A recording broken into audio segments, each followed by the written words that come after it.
क्षमता बोल म्हणण्याची तेवढीच हातातून निघत असते. त्याचा ट्रबल द्या थोडा.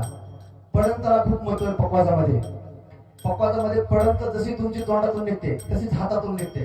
जर पडंत बोबडी किंवा स्पष्ट नाही निघली तर हातातून सुद्धा स्पष्ट निघली नाही. हे शिकणाऱ्यासाठी तुमच्यासाठी एक बोल म्हणतो आणि वाजवतो. दिन दिंदा दिन दिंदा दिन दिंदा दिन तगदिर तगदिर धा दिंदा धा दिन दिंदा धा दिन दिंदा धा दिन दिंदा धा दिन दिंदा धा दिन दिंदा दिन दिंदा ता दिन दिन दिन गा किती किती गा किती किती गा किती किती किती किती किती किती गा किती किती ना मगे किती किती किती किती किती मगे किती किती किती किती किती किती ता दिंदा का ता के धा दिंदा मगे धा दिन ता दिन ता दिंदा मगे